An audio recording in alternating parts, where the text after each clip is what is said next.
नमस्कार विद्यार्थी मित्रांनो, मागील लेक्चरमध्ये आपण संघटनात्मक संरचना म्हणजे काय, त्याचा अर्थ, व्याख्या, संघटनात्मक संरचनेची गुणवैशिष्ट्ये, त्याचे प्रकार, त्याचप्रमाणे संघटनात्मक जाळ्यांचे विविध प्रकार अभ्यासलेले आहेत. आज आपण व्हर्च्युअल संघटना म्हणजे काय या संज्ञेचा अभ्यास करणार आहोत. आता आपण व्हर्च्युअल संघटना अभ्यासणार आहोत. व्हर्च्युअल संघटनेला स्वतःचे असे प्रत्यक्ष किंवा भौतिक स्वरूपातील अस्तित्व नसते. व्हर्च्युअल संघटनेचे अस्तित्व हे संगणक, इंटरनेट व सॉफ्टवेअरच्या माध्यमातून टिकवले जाते. व्हर्च्युअल या शब्दाचा अर्थ सत्ता, अधिकार किंवा गुणवत्ता असा होतो. व्हर्च्युअल संघटनेतील सभासद हे भौगोलिकदृष्ट्या एकमेकांपासून दूर असतात, मात्र संगणकाच्या सहाय्याने चालणाऱ्या कार्यामुळे व्हर्च्युअल संघटना ही प्रत्यक्ष भौतिकदृष्ट्या एकत्रितपणे काम करणाऱ्या कर्मचाऱ्यांची संघटना असते, असे संघटनेबाहेरील व्यक्तींना वाटत असते.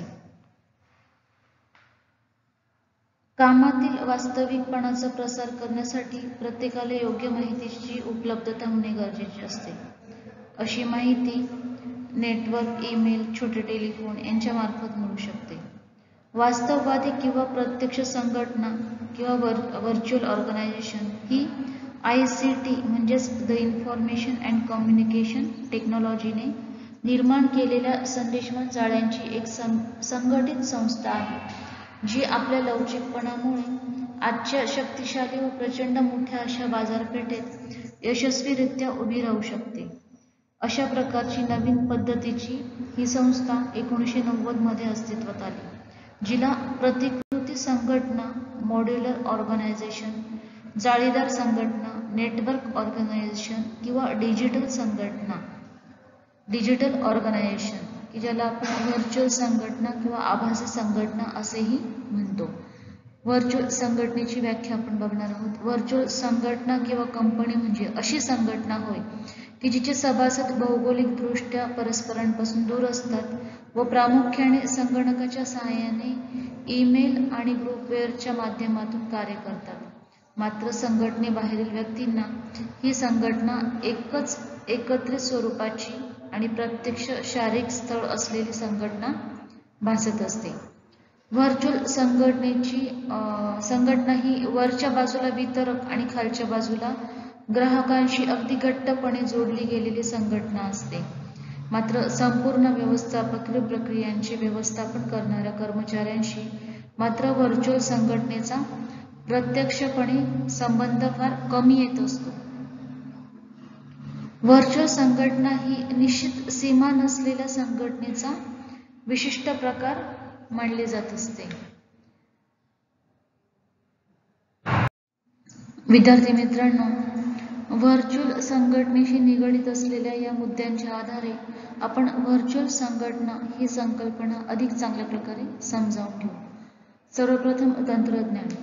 व्हर्च्युअल संघटनेतील एकमेकांपासून दूर अंतरावर असलेले सभासद आणि कंपन्यांमध्ये सहकार्य व संबंध प्रस्थापित करण्यासाठी संगणक आणि दूरसंचार जाळ्यांचा वापर करून संप्रेषण निर्माण केले जात असते.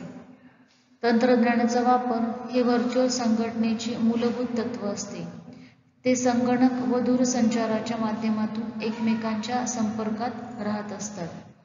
दुसरे, सुधारणा.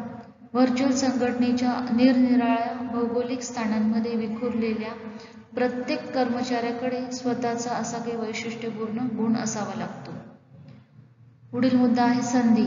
व्हर्च्युअल संघटनेची निर्मिती करणे आणि व्हर्च्युअल संघटनेचे समाप्तीकरण यामागे बाजारातील विशिष्ट संधी घेण्याची इच्छा असते, हे प्रमुख कारण मानले जात असते.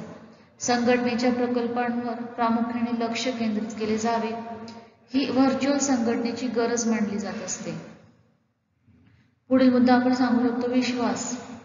व्हर्च्युअल संघटनेतील मर्यादित स्वरूपाचे औपचारिक आणि कडक समन्वय साधनांचा अभाव यामुळे सभासदांना परस्परांबद्दल उच्च दर्जाचा विश्वास आणि सामंजस्य निर्माण करावे लागत असते. पुढे, सीमांचा अभाव. व्हर्च्युअल संघटना जागतिकीकरण या घटकामुळे अधिक विकसित होऊ शकलेल्या आहेत. व्हर्च्युअल संघटनेला कोणत्याही प्रकारच्या भौगोलिक, राष्ट्रीय किंवा आंतरराष्ट्रीय सीमांनी बांधले जात नाही. पुढे निश्चित किंवा स्पष्ट ओळख नाही. व्हर्च्युअल संघटनांमध्ये पारंपरिक संघटनांप्रमाणे निश्चित किंवा स्पष्ट भूमिका नेमून दिल्या जात नाहीत. पारंपरिक संघटनांप्रमाणे व्हर्च्युअल संघटनांमध्ये ग्राहक, वितरक आणि स्पर्धक संघटना यामध्ये स्पष्ट सीमारेषांची आखणी केली जात नसते. विद्यार्थी मित्रांनो, व्हर्च्युअल संघटनांमध्ये पारंपरिक संघटनांप्रमाणे स्पष्ट भूमिका नेमून दिल्या जात नाहीत. पारंपरिक संघटनांप्रमाणे व्हर्च्युअल संघटनांमध्ये ग्राहक, वितरक आणि स्पर्धक संघटना यांमध्ये स्पष्ट सीमारेषांची आखणी केली जात नाही. व्हर्च्युअल संघटनांचे काही प्रमुख घटक आहेत. त्यात पहिला घटक आहे मनुष्यबळ. व्हर्च्युअल संघटनेत काम करण्यासाठी तरुण, तंत्रज्ञानाचे योग्य ज्ञान असलेले मनुष्यबळ असणे आवश्यक असते. व्हर्च्युअल संघटनेत काम करण्याची प्रत्यक्ष शारीरिक उपस्थिती आवश्यक असते. या धारणेवर विश्वास नसणारे मनुष्यबळ चांगली कामगिरी बजावू शकते. पुढे आपण घटक सांगू शकतो तंत्रज्ञान. व्हर्च्युअल संघटनेच्या यशस्वी कामगिरीसाठी संगणक, कम्युनिकेशन, ज्याला आपण म्हणतो संप्रेषण जाळे, संप्रेषण तंत्रज्ञान आणि ग्राहकांशी संवाद साधणाऱ्या वेगवेगळ्या साधनांचे एकत्रीकरण व्हावे लागते. पुढील घटक आहे जागतिकीकरण.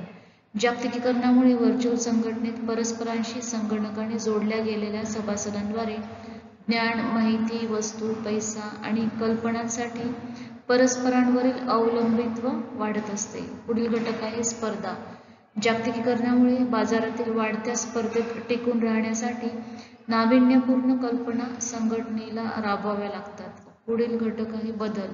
सातत्याने वाढत जाणाऱ्या व बदलणाऱ्या व्यावसायिक पर्यावरणामुळे व्हर्च्युअल संघटनांना बाजारातील बदलत्या परिस्थितीशी जुळवून घेण्यासाठी गतिमानता निर्माण करावी लागत असते. पुढील घटक आहे सामाजिक शोध. व्हर्च्युअल संघटनांना ई-कॉमर्सद्वारे संघटनांच्या व्यापार व व्यवसायात घडून येणाऱ्या क्रांतीशी जुळवून घेण्यासाठी नवीन व्यवसाय नमुन्यांशी ओळख करून घ्यावी लागत असते. व्हर्च्युअल संघटनांचे अन्य कोणत्याही संघटनांप्रमाणे व्यवस्थापन करणे महत्त्वाचे असते. व्हर्च्युअल संघटनेत कामाचे ठिकाण, सुविधा या घटकांचा निकष म्हणून विचार न करता व्यवस्थापकांनी कर्मचाऱ्यांना वेगवेगळी साधने पुरवणे आवश्यक असते. त्यात उच्च गतिमानतेची संप्रेषण साधने, कार्यालय, निवासस्थान किंवा रस्त्यावर आवाज, माहिती किंवा व्हिडिओद्वारे सातत्याने जोडले जाण्याची क्षमता निर्माण करणारी साधने व्हर्च्युअल संघटनेच्या व्यवस्थापकांनी कर्मचाऱ्यांना पुरवली पाहिजे. ज्यामध्ये आपण अशी साधनं सांगू शकतो की वायरचे नेटवर्क, ज्याद्वारे मोठ्या आकारमानातील माहितीच्या फाईल सुरक्षितपणे हस्तांतरित करण्याची गतिमानता प्रदान केली पाहिजे. उच्च गतिमानता असलेले माहितीचे कनेक्शन, उदाहरणार्थ DSL केबल इत्यादीमुळे माहितीचे हस्तांतरण करताना वेळेचा अपव्यय होत नाही. किंवा सार्वजनिक ठिकाणी वायफाय तंत्रज्ञानाची सुविधा. पुढे आपण सांगू शकतो की सॉफ्टवेअर सेवा. काम पूर्ण करण्यासाठी अचूक सॉफ्टवेअर, उपकरणे व अन्य साधने पुरवली पाहिजे. त्याचप्रमाणे आपण सांगू शकतो की आधार सेवा. अवकाश आरक्षण व्यवस्था की ज्याद्वारे कर्मचारी कार्यालयात येण्यापूर्वी त्याच्यासाठी आवश्यक ती जागा उपलब्ध आहे किंवा नाही याची खात्री केली जाऊ शकते. त्याचप्रमाणे पुरवल्या जाणाऱ्या अवकाश किंवा जागेचे प्रकार आणि संख्येद्वारे त्या जागेच्या वापराचाही आढावा घेतला जाऊ शकतो.